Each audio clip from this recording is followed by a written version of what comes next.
conjunto de atividades que vai compor o curso de vocês. Como eu falei no vídeo que foi apresentado, institucional, eu sou formado em Educação Física na Universidade Federal de Minas Gerais. Trabalhei em diferentes laboratórios durante a minha formação, laboratório de Fisiologia do Exercício, Biomecânica, Musculação. Fiz o meu mestrado em Ciências do Esporte, estudando treinamento da flexibilidade, e fiz o meu doutorado em Ciências do Esporte também, e aí juntando a Fisiologia do Exercício, Biomecânica, Termorregulação, dentro do contexto da flexibilidade. Durante a minha formação profissional também trabalhei no departamento de Fisiologia de categoria de base do Cruzeiro, durante um tempo, nas pré-temporadas, avaliação física, e trabalhei também com treinamento personalizado durante 9 anos. Atualmente, faço parte de 2 grupos de pesquisa, Genética e Esportes, os genes, Exercício Físico, Saúde e Desempenho Humano, ambos na Universidade Federal do Maranhão. Sendo que o Exercício Físico, Saúde e Desempenho Humano, eu sou o líder do grupo de pesquisa, e na universidade eu sou professor lá da disciplina de Metodologia da Pesquisa, Futebol e Futsal e Treinamento Esportivo no mestrado. Então vamos lá. O que nós sabemos de vantagem da prática esportiva, os benefícios para a saúde, todas as vezes precisam ser ponderados em relação aos riscos que a prática proporciona.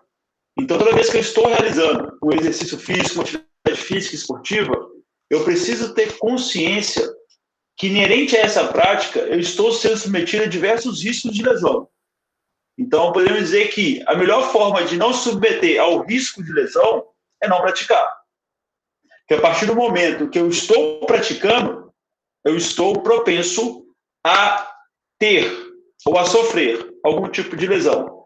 Seja ela uma lesão por contato, uma contusão, seja ela uma lesão por uma carga muscular elevada, não necessariamente um contato, um alto impacto, mas também um exercício, uma tarefa que envolve uma exigência repetitiva. Então, todas as vezes que a gente fala em praticar exercício e atividade física, eu preciso entender isso. Eu estou suscetível a sofrer algum tipo de lesão.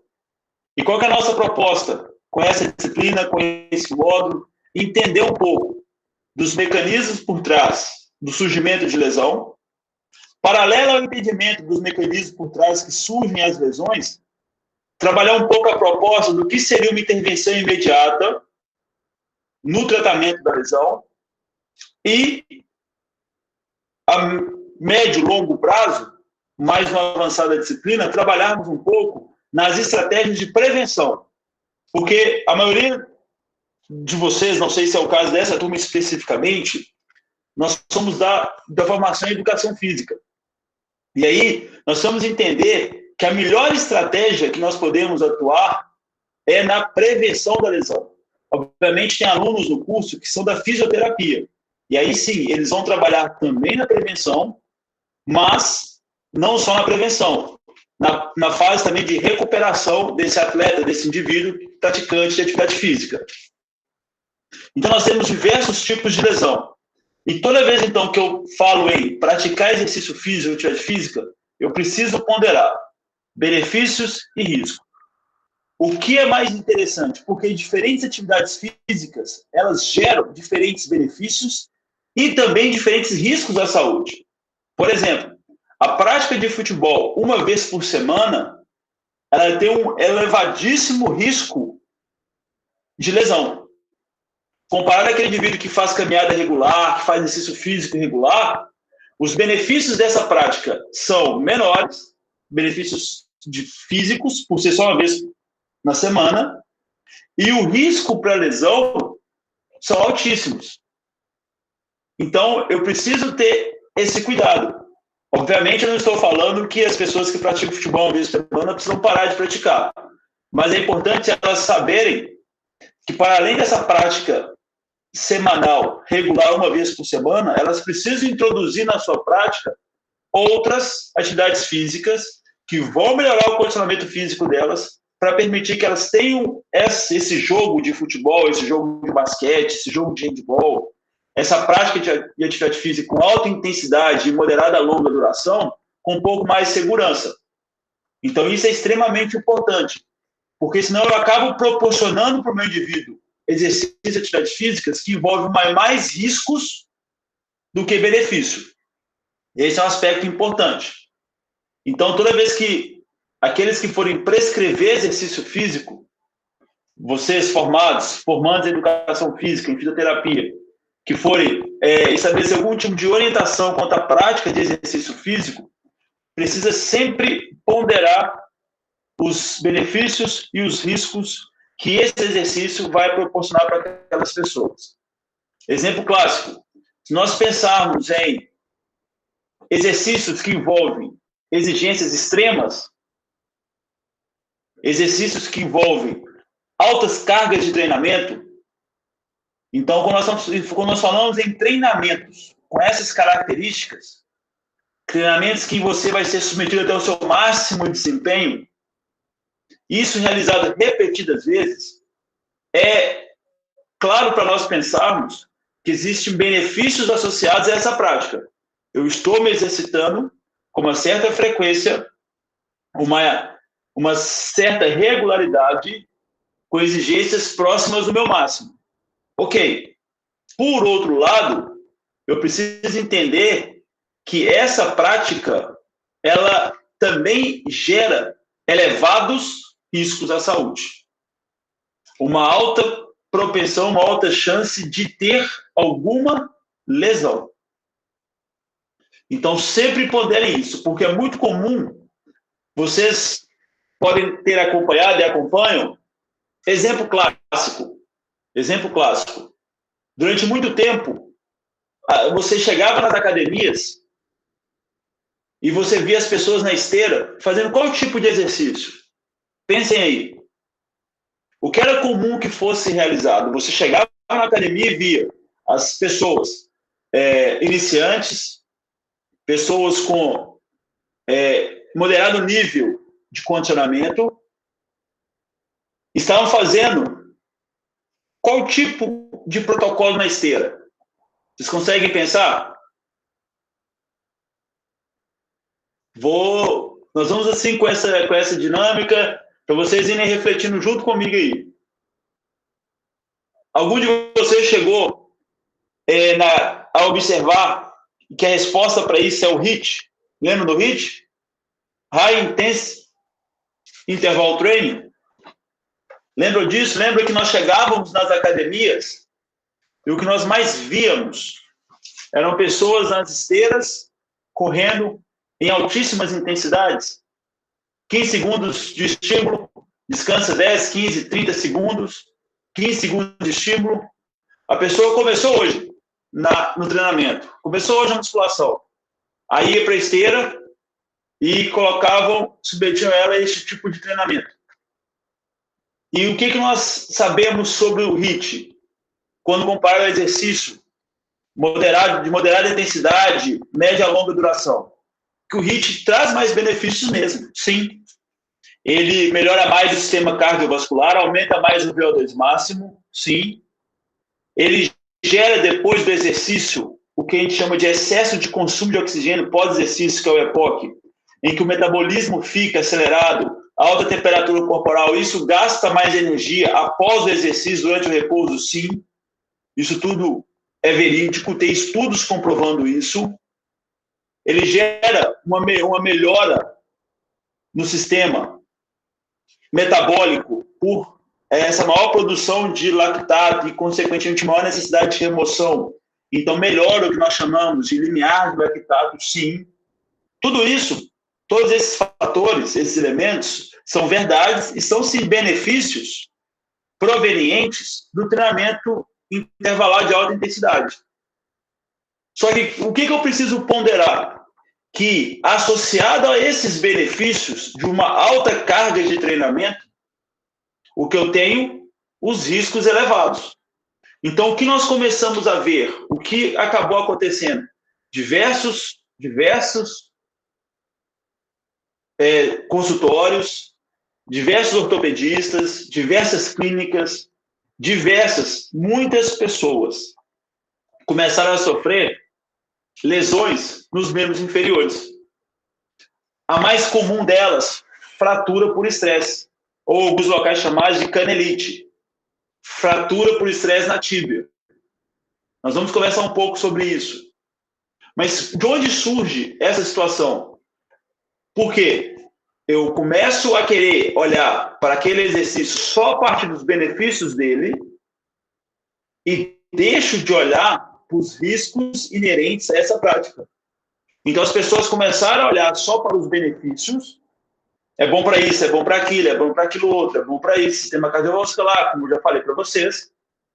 E deixo de olhar para os riscos. E aí eu submeto o meu aluno a um risco elevado desnecessariamente. Professor, mas por que desnecessário? Porque, pensem comigo, se esse aluno, esse atleta, esse indivíduo, esse cliente, considerando as academias de treinamento personalizado, personal trainer, se esse cliente ele vai praticar essa atividade por uma, 2, 3 semanas e vai sofrer uma lesão, eu perco esse cliente. E aí os benefícios que eu consegui com essa prática, nesse período, são perdidos. Então, isso é um fator muito importante, que precisamos estar atentos. Então, eu começo a aula com vocês, começo esse módulo com vocês, chamando a atenção para que sempre, no processo de prescrição de exercício, sempre ponderem os benefícios e os riscos. Sempre ponderem isso. Pensem que, se os riscos são elevados, os benefícios podem não compensar. A menos que vocês estejam lidando com atletas do alto rendimento, que trabalham no limite dos benefícios em relação aos riscos, sempre prezem por exercícios que ofereçam menos risco aos alunos de vocês. E vão sempre buscando exercícios com melhores benefícios, mais seguros. Essa tem que ser a tônica do trabalho de vocês. Não deixem se levar por tendências, por modas, por ideias que vão surgindo, que podem enganar vocês no sentido de fazer vocês pensarem que estratégia A, estratégia B, forma de fazer A, forma de fazer B é a melhor opção. Não é assim que funciona. Não é assim que funciona. Tá ok? Então, sempre tenham isso em mente. Sempre tenham esse cuidado. Sempre tenham esse cuidado. Observe essa figura para nós termos algo muito importante. Essa figura mostra para a gente fatores de risco para lesão e mecanismo de lesão. Então, nós temos diversos fatores. De um modo geral, fatores que são considerados fatores intrínsecos de risco. O primeiro bloco da esquerda, nós temos no meio do slide fatores que são considerados fatores extrínsecos de risco. Nós vamos passar um por um deles. E nós temos o evento causador, ou mecanismo de lesão. Então vamos lá. Um fator intrínseco, idade. O que nós sabemos? Que quanto mais velho essa pessoa é, mais frágil está a estrutura. Isso de um modo geral. Mais fácil está a estrutura muscular dela. Mais frágil está a estrutura óssea dela. Mais frágil está a estrutura articular dela. Consequentemente, ela tem um aumento nesse fator de risco, porque ela é uma pessoa mais velha. Então, sempre que vocês pensarem a prescrição de exercício físico para pessoas mais velhas, sempre precisa estar com o alerta ligado sobre o que está sendo prescrito em relação ao risco e benefício. Sempre isso na cabeça de vocês. Outro fator intrínseco de risco de lesão: sexo, homem ou mulher. Então, por exemplo, a estrutura corpórea dos homens, de um modo geral, é mais forte, suporta mais carga de treinamento, de um modo geral. Obviamente, pessoal, entenda o seguinte: eu não estou comparando uma mulher treinada com um homem destreinado. Correto? Eu não estou comparando um idoso treinado com um jovem destreinado. Para o mesmo nível de treinamento, para o mesmo estágio de treinamento, é isso que nós temos. Por exemplo, existem lesões que são mais recorrentes em mulheres. Uma lesão, por exemplo, é a condromalácia patelar, ou síndrome da dor patelofemoral. Nós vamos falar um pouco mais sobre ela lá no final do nosso módulo, na nossa terceira aula, segunda para terceira aula, porque as mulheres têm um quadril mais largo do que os homens.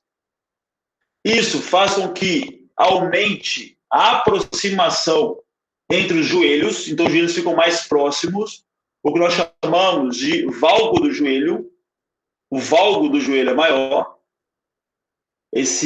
essa aproximação entre os joelhos, e esse valgo, então, gera uma exigência maior na região da patela. Então, gera esse desgaste patelar, o que é conhecido como condromalácia patelar, um desgaste entre a patela e a região da articulação do joelho. Então, mulheres são mais propensas a esse tipo de lesão por causa da estrutura corporal delas. Então, o sexo é um fator intrínseco de risco para lesão. Outro fator intrínseco: composição corporal, massa corporal, densidade mineral óssea, massa gorda, antropometria. Então, nós temos que pessoas mais pesadas, sim, mais suscetíveis a lesões.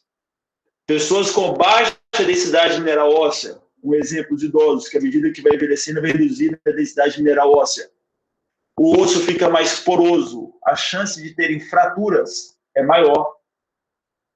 A chance do osso quebrar é maior. Aspectos que envolvem a antropometria, ou a massa gorda, já é dentro ainda da massa corporal. O indivíduo obeso vai fazer alguma prática esportiva, ele tem uma chance maior de ter uma lesão, por causa da exigência que a massa corporal dele, que o peso dele está impondo sobre as articulações, sobre os músculos, sobre os tecidos.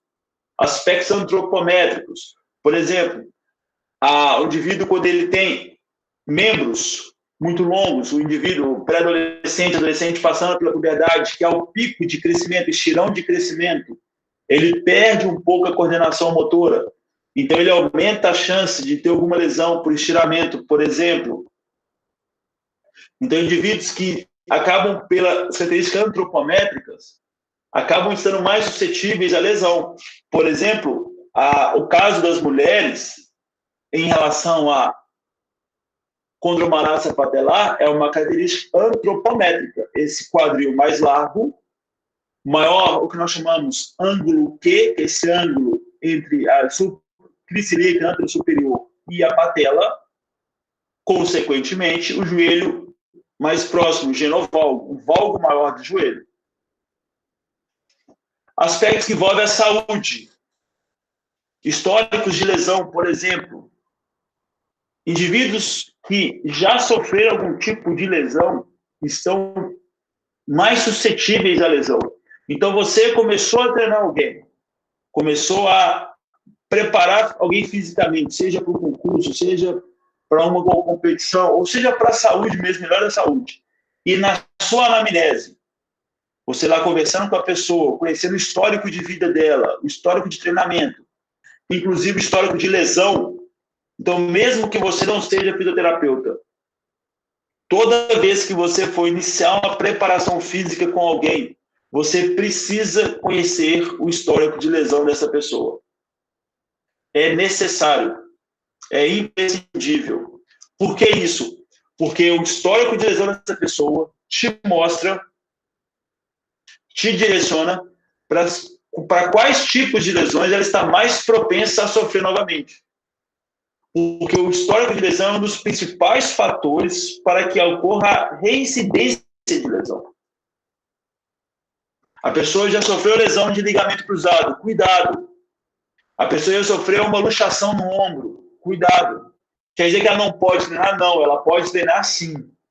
Mas cuidado, por quê? Porque agora ela é mais propensa a sofrer uma nova lesão naquela articulação, naquele músculo. Principalmente porque aqueles que são fisioterapeutas da nossa turma vão conseguir, depois, no debate, no fórum, a gente vai conversando sobre isso, o que a gente percebe? Que todo o processo de recuperação não é feito adequadamente. A pessoa, ela sofre uma lesão, ela inicia, então, na fisioterapia, já na fase de recuperação da lesão.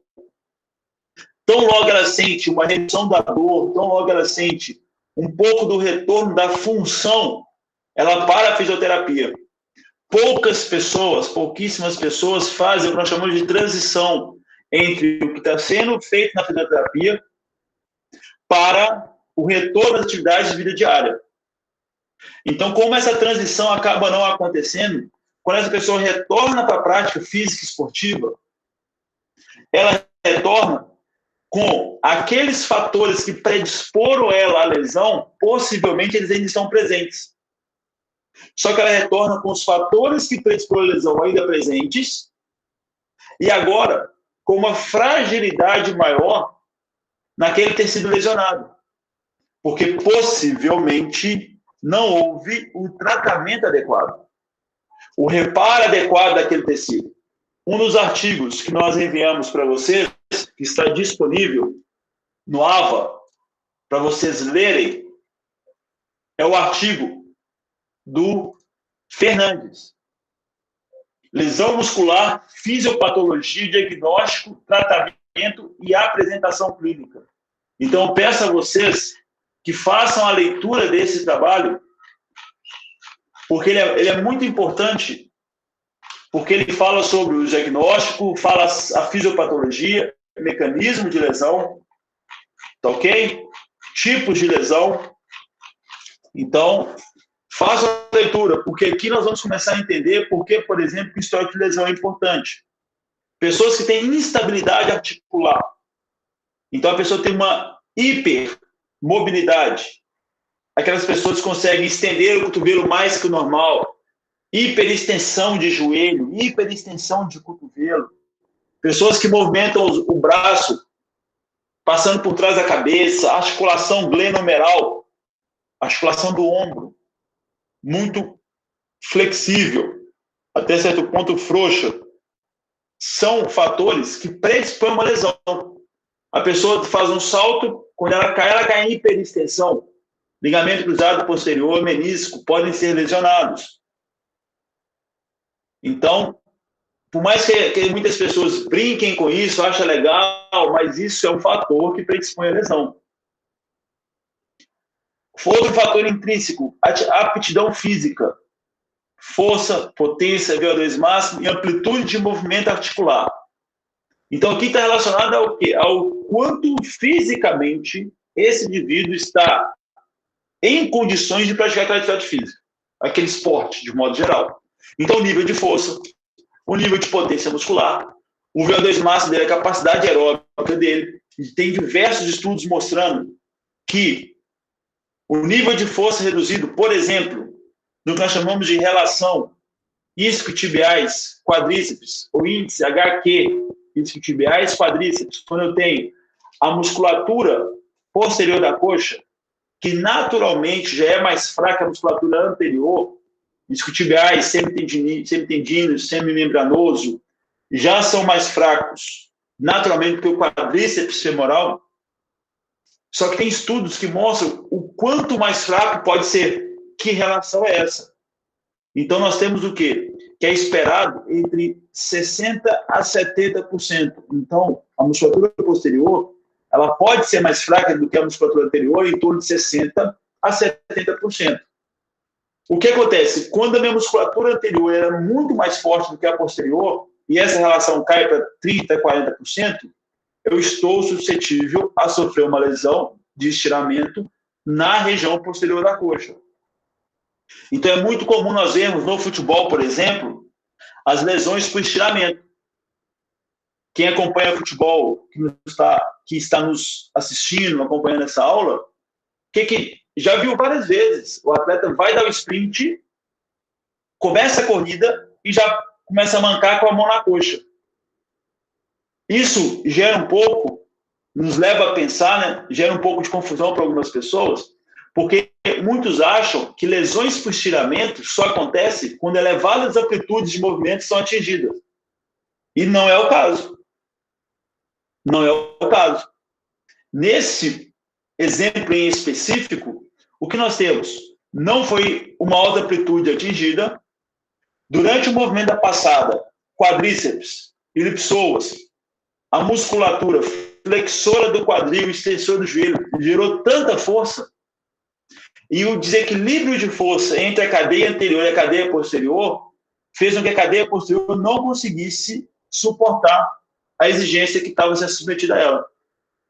Mais para frente, na segunda aula, nós vamos entender que mecanismo de lesão é esse. Como que isso acontece e como isso pode ser prevenido. Essas lesões por estiramento. Ok? Então, guarda aí a paciência, espera um pouquinho que a gente vai trabalhar sobre isso.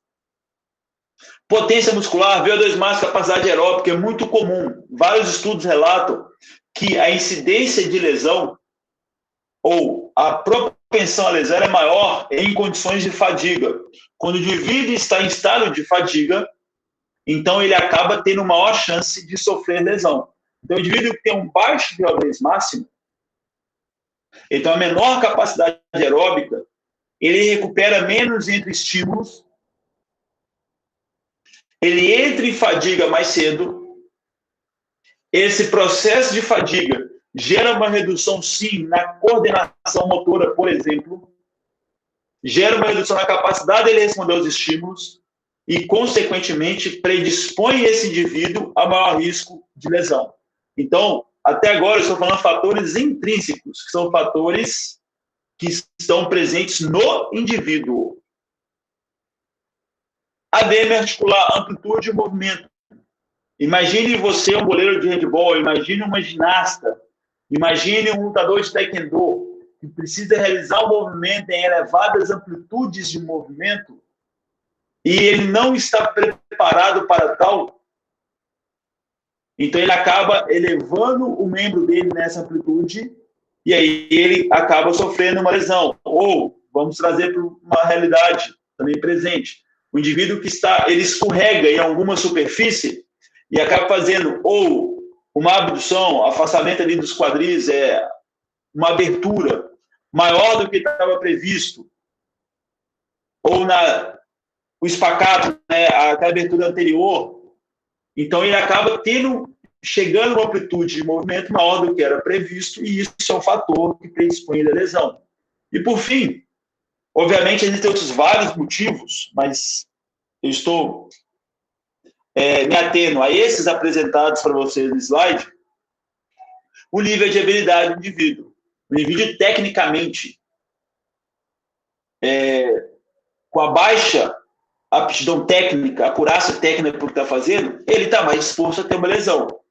Eu imagino que vocês que praticam futebol, que praticam esportes, praticam atividade física, conseguem já ter vivências, experiências, terem participado de situações em que vocês praticaram esporte com pessoas com baixo nível técnico, e nós muitas vezes brincamos, ele é estabanado. Esses indivíduos estão mais propensos a ter lesão.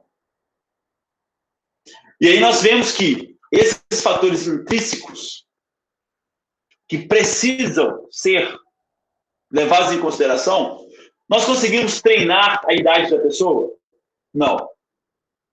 Conseguimos treinar o aspecto sexual? Não. Mas conseguimos treinar a questão da composição corporal? Sim. Densidade mineral óssea? Sim.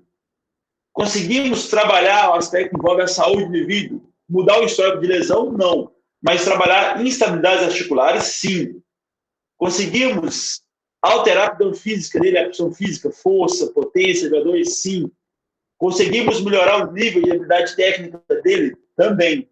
Então, existem fatores intrínsecos de risco que podem ser treinados para diminuir a chance desse indivíduo sofrer uma lesão. Então, eu, enquanto professor, eu, enquanto treinador, eu, enquanto personal trainer, eu, enquanto até mesmo fisioterapeuta, preparando esse indivíduo para a prática esportiva, eu preciso entender que eu tenho condição de intervir na redução dos fatores intrínsecos de risco. Eu preciso pensar isso. Eu não posso pegar um indivíduo que ele quer muito emagrecer. Ele quer muito emagrecer. Eu sei que o HIIT ele é excelente para quem quer emagrecer. Mas eu não posso pegar um indivíduo que ele é obeso e colocá-lo para correr na esteira, pensando que o HIIT é muito bom para quem quer emagrecer, sem considerar que a massa gorda, a massa corporal, a composição corporal, é um fator que predispõe esse indivíduo a ter lesão. Quando eu faço isso, por mais que esse exercício ele gere um benefício no objetivo do aluno, mas quando eu não avalio esses fatores intrínsecos de risco que podem ser alterados, eu estou sendo, de certa forma, irresponsável com esse aluno. Porque existem outras propostas que também gerarão redução da massa corporal, oferecendo menos risco para esse indivíduo. Então, sempre tenho que estar com isso em mente. Para além dos fatores intrínsecos que predispõem o atleta à lesão, eu tenho também agora os fatores extrínsecos, que são chamados fatores de exposição. Então, quando eu estou exposto a fatores extrínsecos, quais fatores são esses? Por exemplo, fatores humanos, adversários e regras.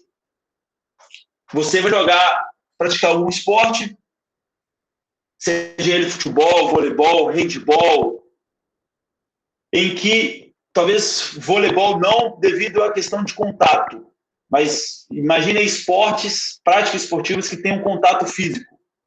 E aí você vai jogar com uma equipe adversária que ela é extremamente agressiva. Então, para além dos fatores intrínsecos, agora eu tenho o quê? Eu tenho um fator extrínseco que está fora do indivíduo. É um fator que está no contexto da prática. No caso, o exemplo que eu dei, o adversário. Então, esse adversário agressivo, esse adversário que ele bate, vamos dizer assim, ele aumenta a chance de eu sofrer uma lesão. Comparado a uma equipe, um adversário que ele não é agressivo, por exemplo. As regras do esporte são fatores que aumentam ou diminuem a chance de ter uma lesão. Exemplo, o basquete, a regra, o futebol, a regra das faltas. Então, ter um número de faltas, uma regra que limite, de certa forma, o número de faltas, é um fator que diminui, é um fator extrínseco que minimiza a chance de eu ter uma lesão. Por quê? Porque eu sei que o jogo vai acontecer com menos contato físico faltoso. Imaginemos se no basquete ou no futsal não tivesse as regras em relação à falta, número de faltas. O quanto mais contato físico não teria. Outro fator extrínseco, equipamento, proteção. Então, é um fator que ele pode predispor a lesão. O uso de capacetes, caneleiras. Então, no futebol, por exemplo, a regra usar a caneleira é obrigatório para todos os atletas, embora tenha atletas que não queiram, mas é um equipamento obrigatório de jogo. No rugby, no futebol americano e outros esportes, o uso de capacetes. Então, a presença desses equipamentos ou a ausência deles é um fator extrínseco. E fatores ambientais. Clima, aspecto que envolve neve, por exemplo, tipo de chão, de piso. Eu vou jogar futebol num período de chuva. Então, seja ele em grama natural ou grama sintética, o piso fica mais escorregadio. Então, eu posso estar mais suscetível à lesão. Por quê? Porque um fator extrínseco, que é o ambiental, me leva a estar mais suscetível à lesão. Então, para fechar aqui com vocês, eu tenho fatores, então, intrínsecos e fatores extrínsecos. Eu peço que vocês anotem isso, acompanhem anotando isso, porque isso é muito importante para a sequência da aula. Por isso, esse tempo dedicado a essa parte. E eu preciso entender que todos esses fatores podem estar presentes, mas o indivíduo não tem lesão. Por quê? Porque eu ainda preciso do evento causador da lesão. Isso mesmo, eu preciso do evento causador. Eu preciso de uma situação de jogo que gera lesão. Exemplo simples. O indivíduo ele é obeso, idoso, já teve lesão de ligamento cruzado, não fez fisioterapia, não recuperou. VO2, força baixíssimo, foi jogar futebol, sem caneleira, descalço, na grama, chovendo. Só que ele ficou no banco de reserva, ele nem entrou em campo. Então ele tem fatores intrínsecos, ele tem os fatores de exposição, os fatores extrínsecos presentes, só que faltou o que nele? Faltou o evento causador da lesão. Então ele ficou no banco de reserva. Ele não participou do jogo. Ele ficou somente no banco de reserva. Então isso é um aspecto importante. Então eu posso ter os fatores intrínsecos e extrínsecos, mas se não tiver evento causador, eu não tenho a lesão. O comportamento do adversário, do jogador, é um evento causador. A equipe adversária ela é muito agressiva, mas durante aquele jogo, aquela partida, o comportamento da equipe, do jogador, que você, o seu aluno, embora o adversário fosse agressivo, ele adotou uma postura de proteção. Ficava menos tempo com a bola no pé, por exemplo, evitava ainda mais o contato, o choque físico, não buscava tentar driblar o adversário. Consequentemente, ele minimizou a chance e não ocorreu o evento causador da lesão. E as características biomecânicas. Então, apesar de todos os fatores, durante a partida, esse indivíduo, por exemplo, ele se protegeu. No aspecto que envolve a corrida, no que envolve o uso de equipamentos de segurança. Então, ele conseguiu se proteger nessa prática. Tecnicamente falando, ele foi bem. Então, esteja isso claro para vocês. A lesão não está presente simplesmente por ter ou não fator intrínseco e não ocorrerá lesão simplesmente por ter ou não presente os fatores extrínsecos. O fator intrínseco predispõe à lesão, o fator extrínseco deixa esse atleta suscetível à lesão, mas para que ocorra a lesão, é necessário que haja o evento causador de lesão. Isso tem que estar claro para vocês.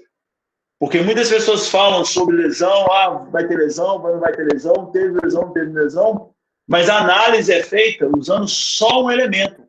E como nós sabemos, e vocês sabem, e já começamos a um pouco mostrar isso, lesão é multifatorial.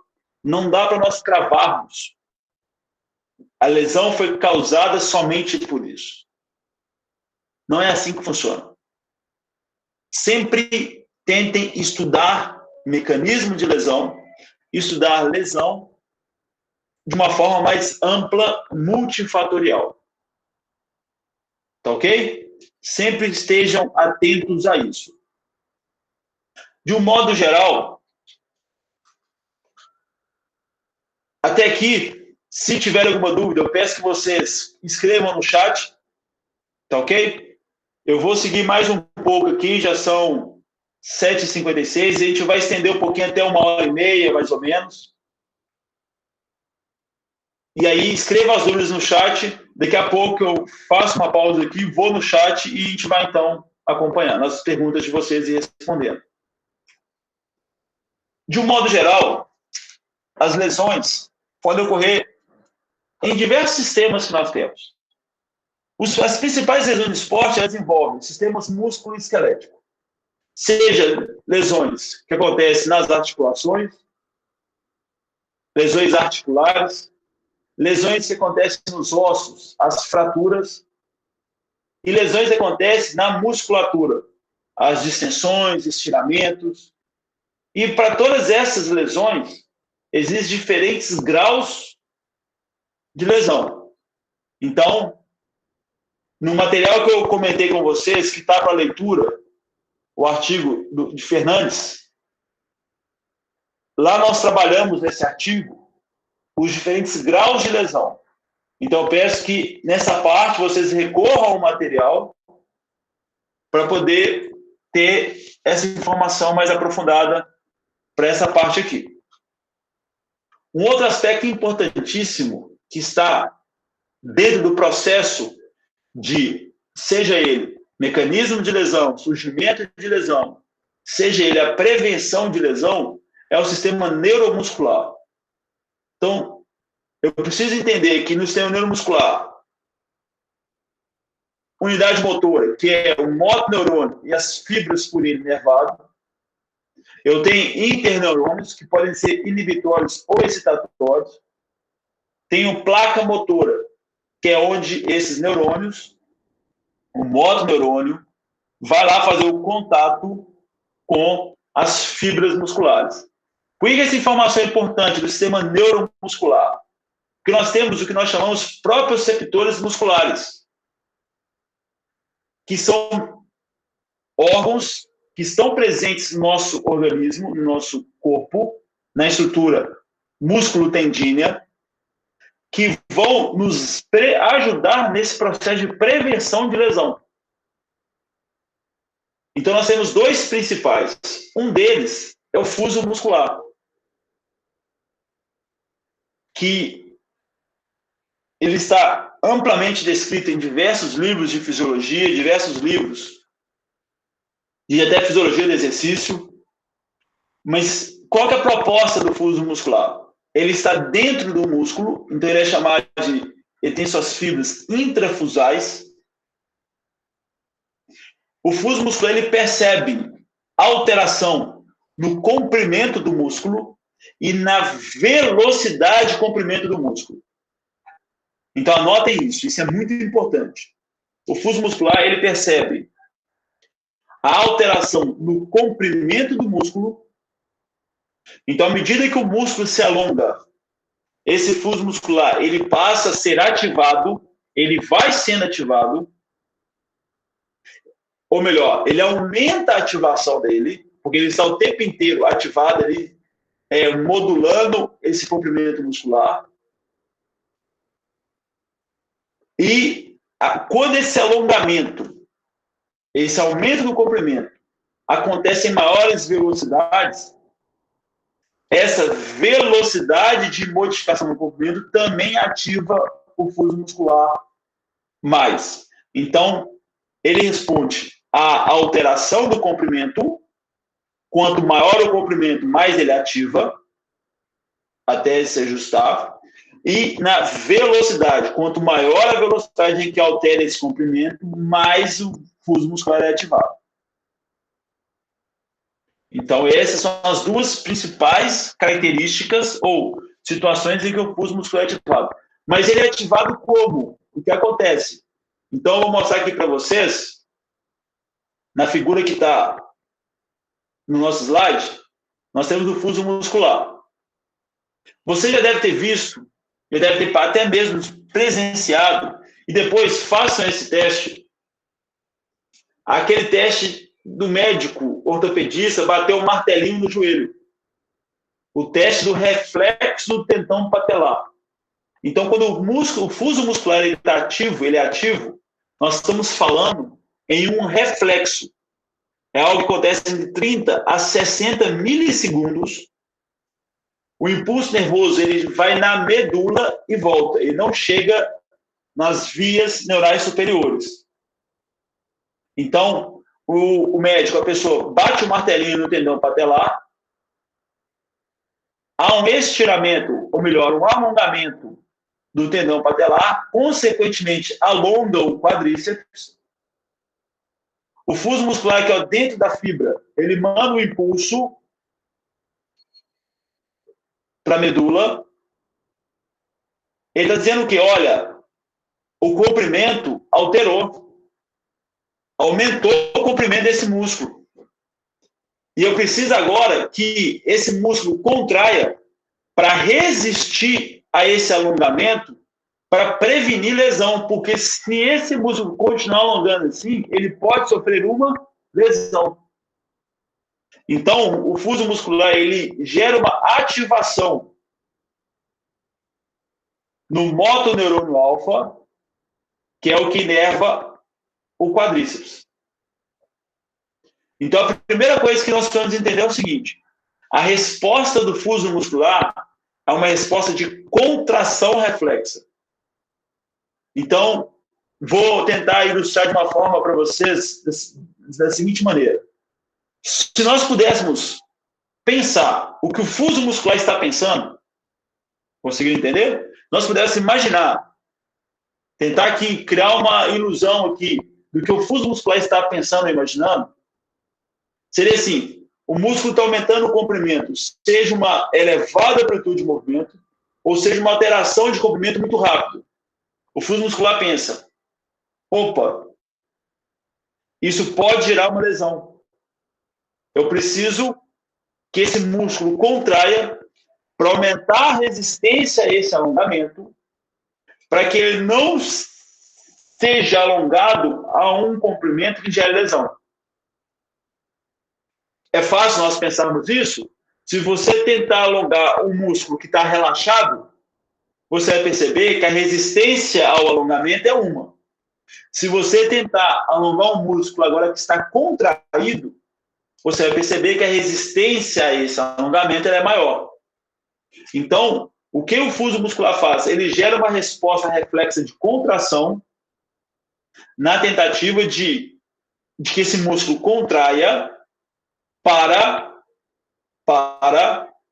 gerar uma resposta, uma resistência, e com isso esse músculo tenha o seu comprimento diminuído, ou melhor, não seja alongado em uma elevada amplitude de movimento. Isso acontece sim quando nós alongamos.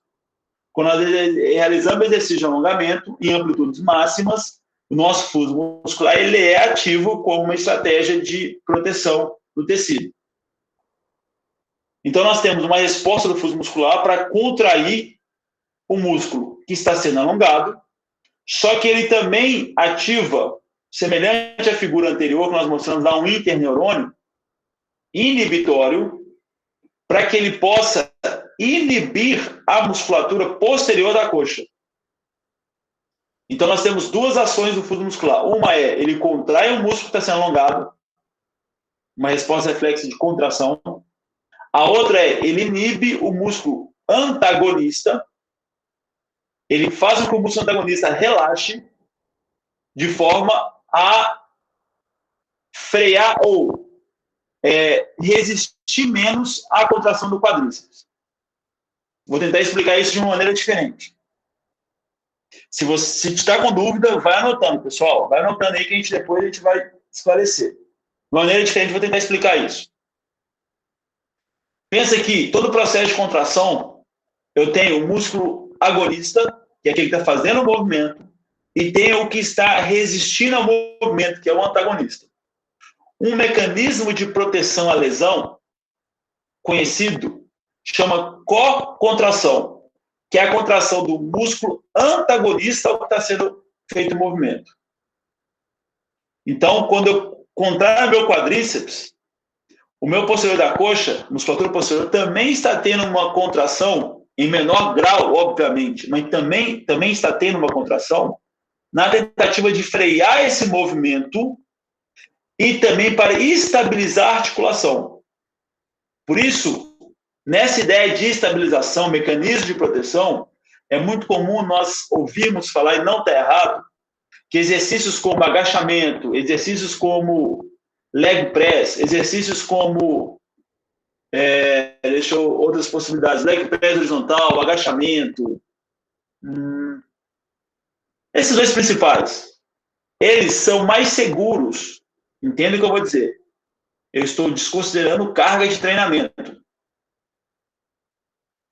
Em relação a exercícios, por exemplo, extensor de joelho. Em que sentido?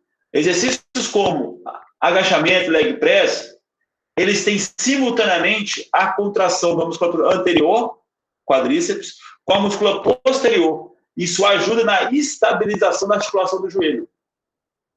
Então, é muito comum a indicação desse tipo de exercício quando a pessoa já está caminhando ali na reabilitação em lesões de ligamento cruzado, o que nós chamamos de exercício de cadeia cinética fechada, em comparação a exercícios de cadeia cinética aberta, que é, por exemplo, o extensor ou flexor de joelho. Por quê? Porque nesses exercícios eu não tenho essa cocontração elevada, ou essa contração agonista-antagonista, para estabilizar a articulação. Trazendo esse exemplo do agachamento ou do leg press, aqui para essa imagem que nós estamos vendo, então qual é a estratégia do fuso muscular? Nesse caso aqui, ele contrai o músculo que está sendo alongado e relaxa o antagonista para resistir menos ao músculo que está sendo alongado. Então, ele resiste menos e, com isso, a força do quadríceps, se nós pudéssemos medir, ela acaba sendo maior, porque ele reduz a co-contração. Anotem esse termo, se essa parte você não ficar claro, a gente volta nisso depois. Tanto aqui nesse chat aqui dessa aula, quanto no ambiente virtual. Então, fuso muscular é isso. Um mecanismo de proteção extremamente importante. Extremamente importante. Exemplo, em quais situações? Vocês já estiveram correndo e tiverem torces de tornozelo, de joelho, porque pisou no buraco, porque torceu no movimento. Quando eu tenho esse mecanismo ativo e respondendo mais rápido, nós vamos falar sobre isso um pouco mais à frente, eu tenho o quê? Eu tenho um mecanismo de proteção agindo mais rapidamente. Então, eu estou correndo. Imagina lá, você está correndo. Você pisou no buraco. Foi lá e fez um movimento de inversão, ou torceu o pé para o lado. A inversão. E aí, antes que você chegue num comprimento que vai gerar uma lesão, como você estaria alongando tecido muscular também, por causa do movimento que você fez, tibial anterior, fibulares, estão sendo alongados, quem vai estar sendo ativo nessa situação? Quem que responde à alteração de comprimento muscular? Quem que é sensível à alteração de comprimento e alteração de velocidade de alteração do comprimento? O fuso muscular. O que ele faz? Ele contrai. À medida que ele contrai, o músculo que está sendo alongado, ele te ajuda a reestabelecer o equilíbrio. Isso mesmo. Ele te ajuda a reestabelecer o equilíbrio. Isso é muito importante. Isso é muito importante. Porque é um mecanismo de lesão. Você consegue pensar aí como que isso poderia ser treinado? Conseguem pensar? Pensem aí. Pensem enquanto eu bebo uma água.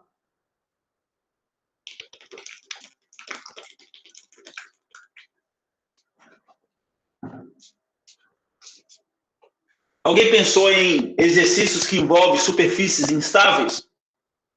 Bosu, balança de equilíbrio, exercícios ou saltos no elástico ou na cama elástica, né? Pensaram nisso? O que está acontecendo nesses exercícios constantemente? Você está o tempo inteiro sofrendo desequilíbrios musculares. Esses desequilíbrios musculares estão gerando mudanças no comprimento muscular dos diferentes músculos, membros inferiores, por exemplo, bosu, balancinha, seja qual for o local. Automaticamente, essas alterações do comprimento e essa alteração do movimento acontecendo em altas velocidades está estimulando o fuso muscular. O fuso muscular está sendo exigido, gerando a resposta reflexa de contração, o que, consequentemente, está fazendo com que você consiga reestabelecer o equilíbrio mais rapidamente. Isso mesmo. Então, como vocês já observaram em vários sites, vários vídeos, atletas de futebol, esportes de um modo geral, fazendo esse tipo de exercício, toca a bola em cima da balancinha de equilíbrio, faz abdução de ombro, elevação lateral em cima do Gozu, lá na cama elástica, tentando dominar a bola, dar passe, com uma perna só na cama elástica, tentando se reequilibrar. Um dos mecanismos em que essas estratégias, sim, conseguem prevenir lesão é a partir da maior resposta do fuso muscular. Que quanto mais rápido o fuso muscular passa a responder, um dos próprios receptores musculares, existem outros, mas quanto mais rápido ele passa a responder, mais rápido eu consigo restabelecer o equilíbrio. Consequentemente, eu consigo prevenir lesão. Mas não se esqueçam, isso é um fator intrínseco treinado.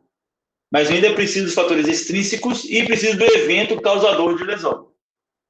Então, fuso muscular está aqui, uma breve explicação do fuso muscular. Um outro proprioceptor muito conhecido, muito estudado e muito importante no mecanismo de prevenção de lesão é o órgão tendinoso de Golgi, OTG. Então, órgão tendinoso de Golgi. Na letra D aqui do slide mostra o texto direitinho, o significado dele. Então, como que funciona o órgão tendinoso de Golgi? Ele atua agora de uma maneira diferente do fuso muscular. Ao passo que o fuso muscular gerava uma resposta reflexa de contração no músculo agonista, aquele músculo que está contraindo, ou no caso, o músculo que está tendo uma alteração no comprimento, o OTG ele gera uma resposta de inibição do músculo. Então, primeira coisa, observem na figura, no lado esquerdo, no alto, que o OTG é diferente do fuso muscular, que o fuso muscular está no meio as fibras musculares, que eu ia chamar são fibras intrafusais, o OTG está localizado na junção miotendina, na junção entre o músculo e o tendão. Isso mesmo, músculo, tendão.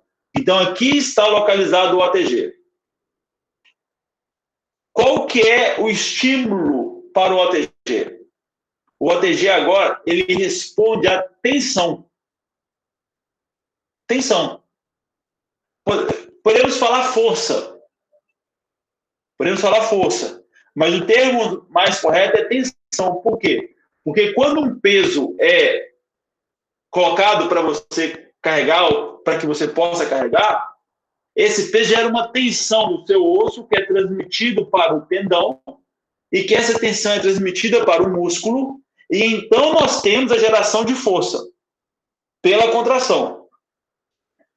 Então eu tenho uma tensão gerada por um dado peso, essa tensão estimula o OTG, então, por uma via aferente, ele vai lá na medula da mesma forma, também é um reflexo entre 30 e 60 milissegundos, é muito rápido, você nem percebe o que aconteceu, precisam entender que é assim mesmo, e aí ele age no modo neurônio alfa ou neurônio motor, inibindo o músculo. Ele inibe a contração, consequentemente o músculo relaxa. Então eu tenho sequência 1. O que acontece? Um dado peso gera uma tensão, essa tensão é transmitida ou estimula, melhor dizendo, as vias aferentes 1A, 1B que é do fuso, do OTG, desculpa. Ela inibe o moto neurônio do músculo que está contraído. Consequentemente, o músculo relaxa. Essa é a sequência. Então, como mostrado nessa figura. Estimulei as vias aferentes, 1B, por causa do fuso do OTG. Inibiu o moto neurônio alfa. relaxamento do músculo, número 3. Número 4, o peso em excesso, ele cai. Quando que isso acontece? Isso acontece quando o peso sustentado ele é muito elevado. Professor, como assim? Você já se deparou alguma situação em que você teve que sustentar um peso muito rápido, ou você saltou de uma altura elevada e quando você caiu no chão, você já caiu. Por mais que você tentasse ficar em pé, você não conseguia e caía rolando, algo do tipo, ou o peso que você foi segurar, você não conseguiu segurar e seu braço cedeu. Por que isso acontece? Qual é o entendimento? Mais uma vez, vamos fazer aquele mesmo exercício do fuso muscular. Vamos tentar pensar aqui, qual que é a lógica por trás desse mecanismo. A tensão que esse peso gera é muito alta ao ponto de, se o músculo continuar contraído, ele vai sofrer uma lesão por estiramento. Ou uma lesão no tendão. Então, o que acontece? Estimula o OTG. O OTG inibe a contração muscular. Isso gera um relaxamento e o peso cai.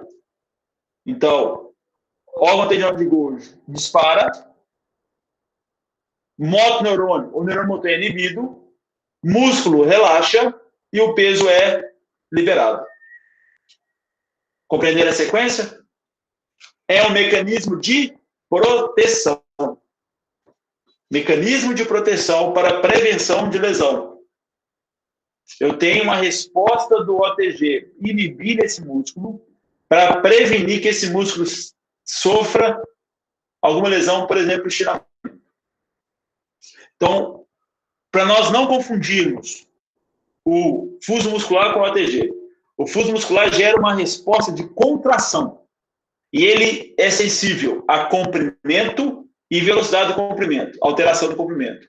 O OTG gera uma resposta de relaxamento do músculo. E ele está na junção músculo-tendínea, lá na próxima onde se liga, se conecta o tendão do músculo, e ele responde à tensão. Tensão mecânica muito alta gera um relaxamento. Então, ele relaxa o músculo como mecanismo de proteção. Então, quando você está submetendo o indivíduo a uma exigência externa muito alta, exemplo, o indivíduo vai treinar salto, lá no CrossFit, por exemplo. Ele vai cair de uma determinada altura.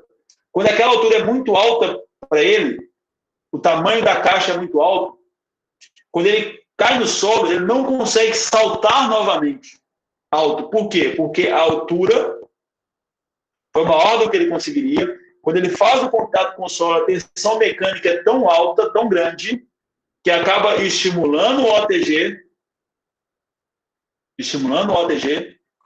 e, consequentemente, há um relaxamento da musculatura.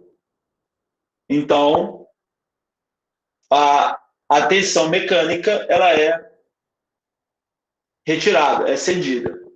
Então, nós temos dois proprioceptores mais comuns, fuso muscular e OTG, que estão presentes quanto mecanismo de proteção de lesão.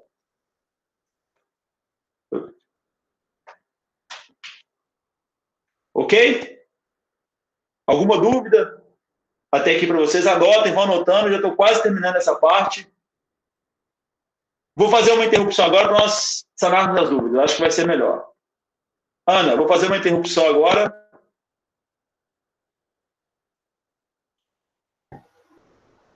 Tudo bem, professor. E aí a gente vai conversar um pouquinho com os alunos para ver sobre as dúvidas até que podem surgir.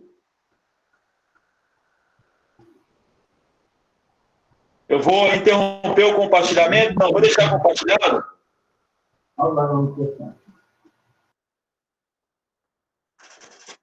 Deixa eu ver aqui no chat. Pessoal, estão aí?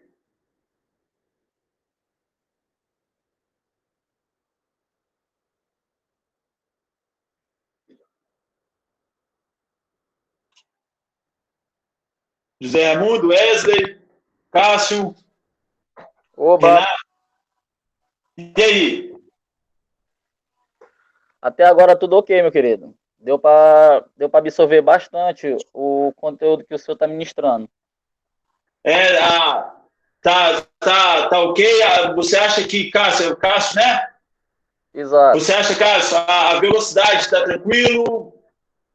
Está dentro Tá, daquilo que pode ser absorvido? tá sim, tranquilo. Até consegui escrever aqui bastante algumas dicas que o senhor está dando aí. Certo, Até sobre beleza. estudo muscular e OTG. Excelente, Cássio, excelente. Zé Raimundo, Wesley. Cássio, você é formado em educação física? Você está formando em fisioterapeuta? Sou formado em educação física. Estou me pós-graduando Certo. agora. Excelente, excelente. Trabalha como treinamento personalizado na musculação? Com que você tem atuado nesse momento? Por enquanto mesmo, eu estou atuando mais como professor mesmo de educação física, em academia mesmo.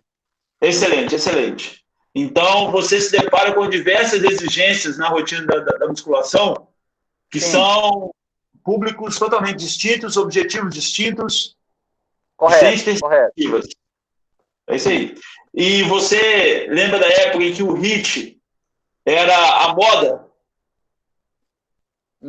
Sim, era assim. Era bem muito contextualizado aqui para nós também. Só que os riscos está sendo mais atuado aqui na nossa conversação. Isso, você conseguiu, através da nossa conversa aqui até o momento, perceber como que ele acabou sendo usado de uma forma indiscriminada e muito perigosa para as pessoas? Exato, correto. Porque, embora os benefícios sejam muito altos, os benefícios, né, sejam bons, vamos dizer assim, sejam consideráveis, Isso. o risco de lesão ele é muito presente nesse caso. Exatamente, principalmente com questão de idade, sexo do jeito que o senhor estava falando. Isso, excelente, excelente. Então, muito bom, muito bom, muito bom. E em relação, voltando aqui com você, Cássio, em relação ao fuso muscular, OTG, ficou tranquilo, né? Sim, senhor, ficou sim tranquilo. Beleza. E você costuma ver as pessoas usarem os treinamentos com situações de equilíbrio, Bozu, cama elástica, na sua atuação aí na academia? Cama elástica, sim, né? E aí as pessoas... Pode falar, pode falar. Questão de cama elástica, assim, por exemplo, o agachamento búlgaro também, que ele é muito utilizado, principalmente uma questão dele é o equilíbrio. E a gente percebe que aqui, para meu ponto de vista de trabalho, ele é muito contextualizado. Desculpa, até gaguejei. E a questão que as pessoas têm uma certa dificuldade e acabam recorrendo que a gente precisa ficar muito próximo a eles, para que vá pegando o ritmo do exercício. Correto, entendi. Legal. Então, aí, o que nós temos que pensar? Nesse exercício de agachamento búlgaro, sempre está avaliando essa relação entre benefício e risco. Nunca abrir mão disso, Cássio. Nunca abrir mão disso. Compreendeu? Nunca abrir mão dessa situação, porque esse exercício gera uma exigência grande na musculatura do quadríceps, na musculatura posterior. Muito bacana. Mas se a pessoa, por exemplo, ela não tem equilíbrio corporal para se manter nessa posição,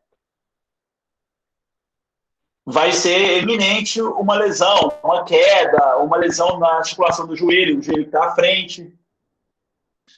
Se ela não tiver, por exemplo, uma flexibilidade da musculatura do ilho-psoas,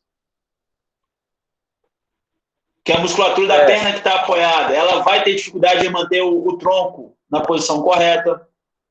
Zé Raimundo Wesley, conhece o agachamento búlgaro? Zé Raimundo Wesley? Wesley?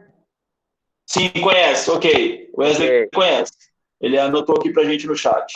Wesley conhece. Ótimo. Beleza. Outra questão que eu estava observando, que a colocação do exercício no agachamento búlgaro, ela varia. Por exemplo, uma das minhas alunas, quando ela vai fazer, como, por exemplo, sendo o primeiro exercício, elas têm uma questão de equilíbrio até ótimo. Porém, se eu botasse o agachamento búlgaro como um terceiro, um segundo ou um terceiro exercício, elas estão apresentando dificuldade, que é que, no caso, já entra a questão do OTG, que eu estava percebendo. Isso é uma correta colocação que eu estou colocando? Vamos lá. Você coloca o agachamento búlgaro. Deixa eu só vou responder para o Zé Raimundo. Isso. Deixa eu fazer uma. Que ele não conhece o agachamento búlgaro. Deixa eu fazer aqui agachamento. Certo. Vou colocar aqui para ele. Okay. Zé Raimundo, eu vou mandar aqui no grupo para vocês um link com a foto, tá ok? Do agachamento búlgaro. E aí, depois você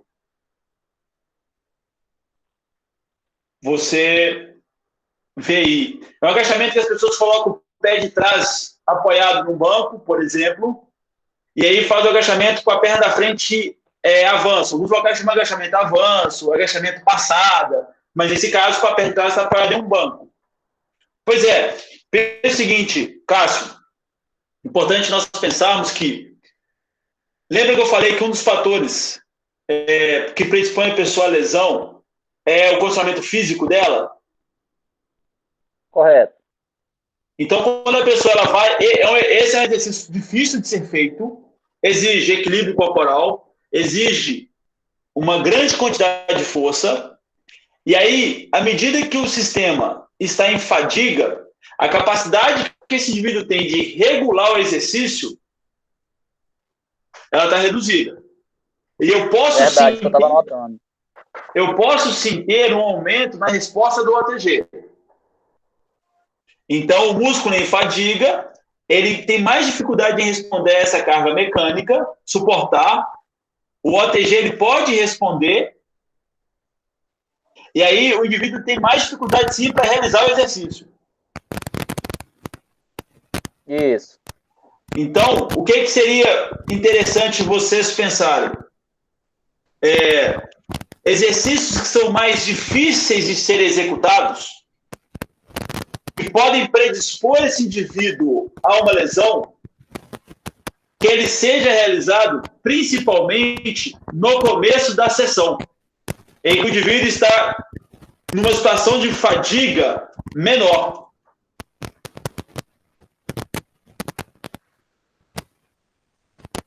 Entendeu a lógica? Sim. Isso é um aspecto importante.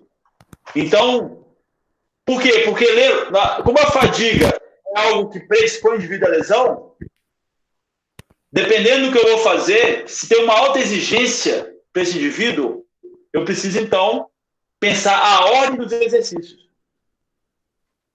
Então, a sua percepção da sua prática, Cássio, ela está correta. É um exercício difícil, e quanto mais próximo ao final do programa de treinamento, ali da sessão, da sequência, esse exercício for colocado, mais difícil vai ser para esse indivíduo executá-lo. Correto. Isso em relação às pessoas...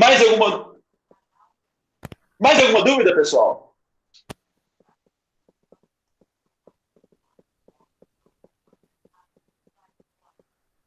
Olha, nenhuma, Zé Raimundo não, Wesley não.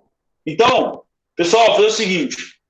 Hoje eu vou parar por aqui com vocês. Tá ok? Nós vamos fazer 1h30 de aula hoje. Nos próximos encontros serão 2 horas de aula. Peraí, o Wesley falou aqui. Isso em questão às pessoas iniciantes. Wesley, vamos lá responder a sua pergunta. Galera, façam pergunta, isso mesmo. Vocês não fazem ideia como é que eu gosto do que nós estamos fazendo aqui. Vamos lá. Wesley, o que acontece com o treinamento? A pessoa já está mais treinada, ela consegue se recuperar melhor entre um exercício e outro e entre uma série e outra.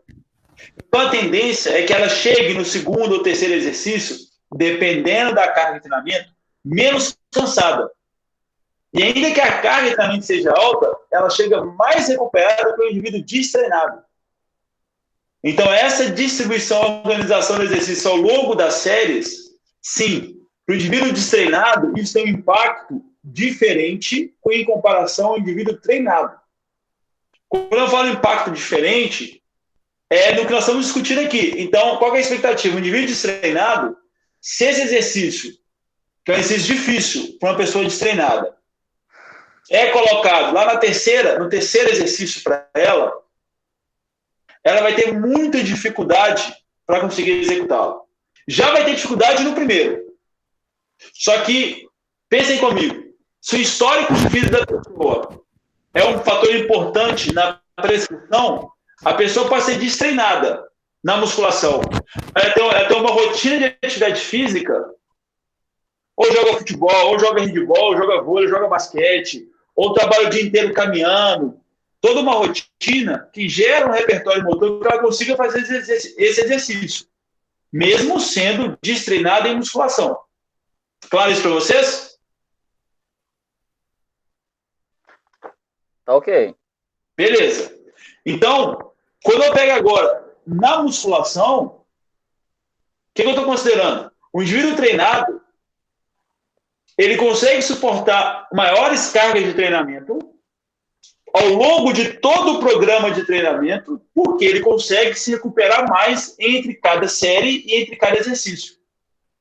Então, o impacto desse exercício na terceira, na quarta ou na quinta ordem no programa de treinamento, para o treinado, é menor comparado ao destreinado.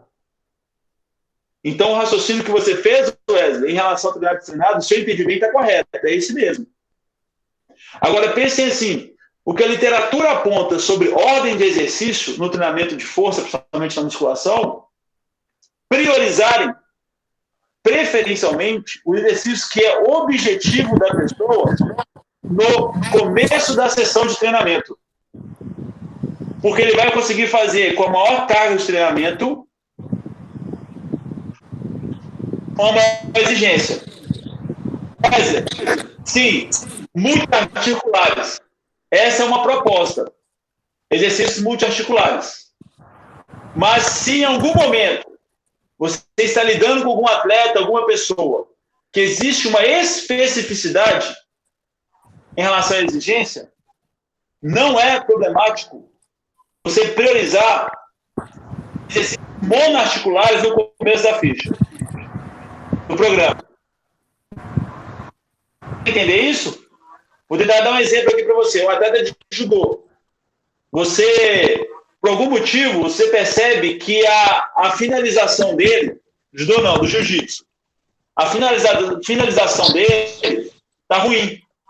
Ele não consegue manter a posição lá com o cotovelo, próximo à finalização, tipo um mata-leão, com a força que ele precisa. Consequentemente, você não seria tão problemático para você, você poderia, em algum contexto, começar o treinamento com exercícios específicos para essa exigência no começo do treinamento, da sessão, para que ele consiga ter uma maior carga de treinamento nesse exercício. Ou seja, maior peso, ou seja, maior número de repetições. Porque o que nós sabemos? Que ao longo do programa de treinamento, por causa da condição de fadiga, vai havendo uma redução no desempenho desse atleta, desse indivíduo. Então, sempre pense assim, existe sim uma proposta, uma ideia de exercícios multiarticulares acontecerem primeiro em relação aos monoarticulares. Mas sempre trabalhe na perspectiva de que, se você tiver algum caso específico, essa ideia ela pode ser mudada em relação à ordem do exercício.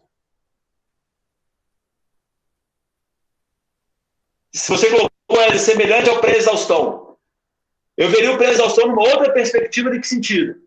Dois exercícios acontecendo, um imediatamente seguido ao outro, em que eu estou gerando uma situação de fadiga prévia para um exercício, para que quando eu vá realizar o segundo exercício, ele seja submetido a uma exigência maior por causa da fadiga. Esse é o entendimento que nós temos aqui, da mesma forma?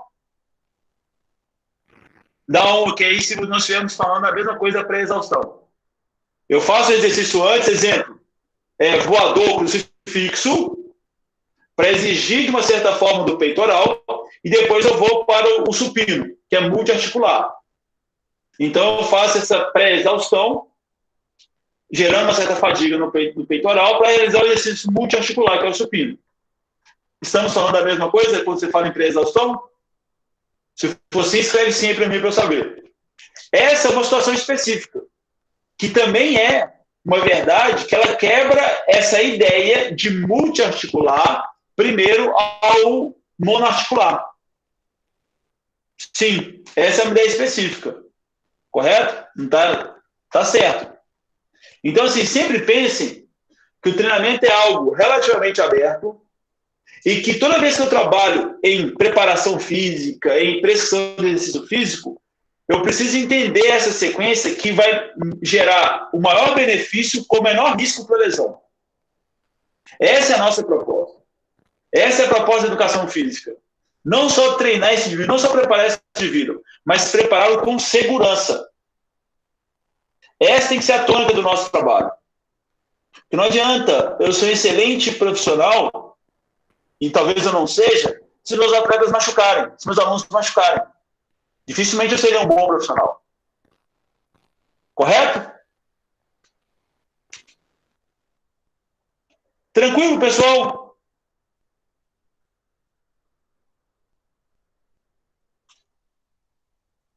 Tranquilo, tranquilo? Retomando na apresentação, na nossa próxima aula, na terça-feira, nós vamos começar a falar um pouco dos aspectos biomecânicos, cinética e cinemática. Eu vou só fazer uma overview aqui do que vai ser. Vamos entender um pouquinho de como a cinemática está na prevenção de lesão, correto? Análise de movimento, e como a cinética também está na prevenção, não só prevenção, como reabilitação, processo de reabilitação, tratamento de lesão. Tá ok? Então, nós vamos entrar um pouco mais em biomecânica na próxima aula. E aí, como vocês têm os materiais disponíveis para vocês, os artigos e a própria aula, já vão lendo os artigos, já vão vendo a aula, o PDF da aula, e aí já vão suscitando, levantando questões, já vão gerando dúvidas em vocês, para a gente vir e debater aqui nas aulas. Beleza? Tranquilo? Podemos encerrar por hoje, então? Então, já se prepare para as próximas aulas, 2 horas a 2 horas e meia de duração.